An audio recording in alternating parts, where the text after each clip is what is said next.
directement. Bon, Fatih, merci pour la pertinente question que vous avez posée. Et c'est une situation qui est déplorable. Et nous en tant qu'organisation de défense des droits de l'homme, et je pense que même pour les autres organisations, ça soit dirigé par notre frère Diagne Solution, ce que nous demandons, c'est que le président, je ne dis même pas le ministre des Affaires étrangères ou bien notre secrétaire d'État du Sénégal de l'extérieur, ou les missions consulaires, encore une fois, qui sont là-bas, qui doivent prendre leurs responsabilités, mais au-delà d'eux, c'est le président, d'envoyer là-bas le plus rapidement possible des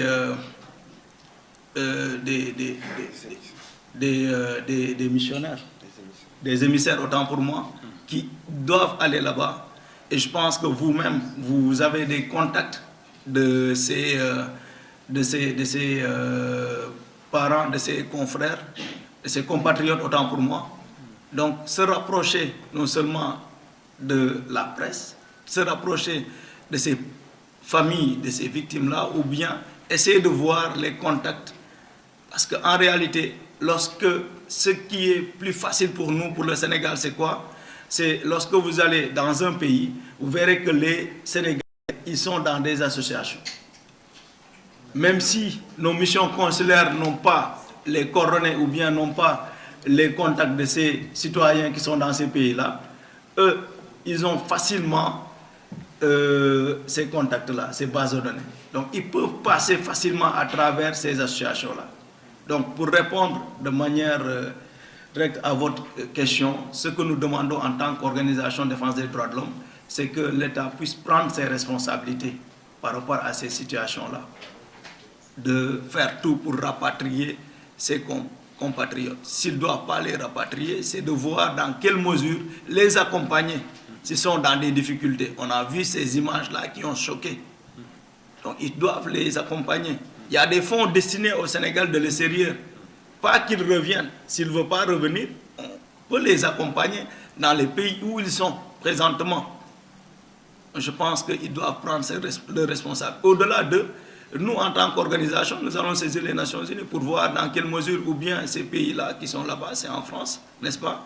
Donc, d'adresser des correspondances pour voir dans quelle mesure ils pourront accompagner ces Sénégalais-là.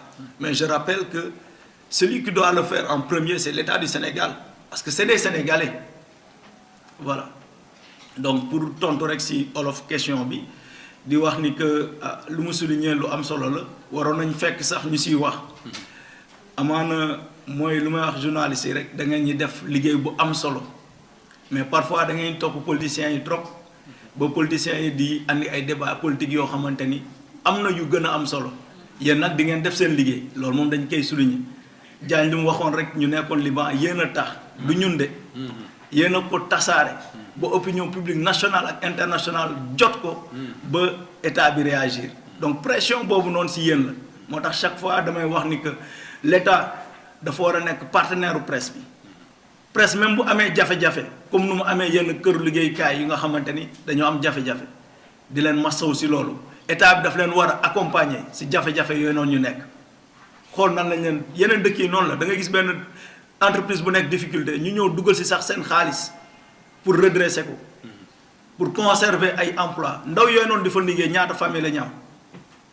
Donc ñeenee nga xamante ni ñooy nekk Mayotte nga xamante ni dafa am tremblement de terre bu fa am n'est-ce pas mu am ay sénégalais yu am solo yu fa nekk xëy na bu fekkee ni suñu mission consulaire yi amuñu seen base de données yépp loolu c'est à corriger mais lu gën a urgent mooy lenn ñu taxawu leen taxaw bi nag am na ay fonds yoo xamante ni dañ ko jagleel ay réew maanaam sénégalais yi nga xam ñooñu à l'extérieur pas seulement ñu ñibbisi même foofu noonu ñu nekk donc taxaw boobu noonu dañ ko war a def loolu nag dañ si lancer appel le président de la république ne ko na si àddu na si ñëw jàppale ñooñu taxawaay bu ñu doon wax sànq si conférence de presse moom mooy suñu taxawaay si extérieur dañ ko war a defaraat diaspora bi ñaata lañ siy dugal si xaalis ñaata famille la ñuy dundal mais respect bu ñu leen joor a jox duñ leen ko jox donc loolu comme que si yeneen gouvernement yi loolu nag dañu ñaan si gouvernement bu bees bi nii bu yees bi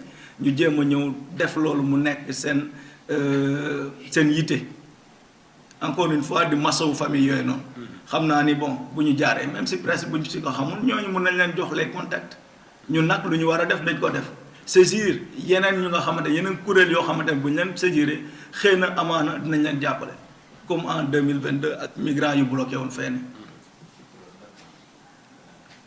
Oui. Si, cyclone, yan mun ko corriger.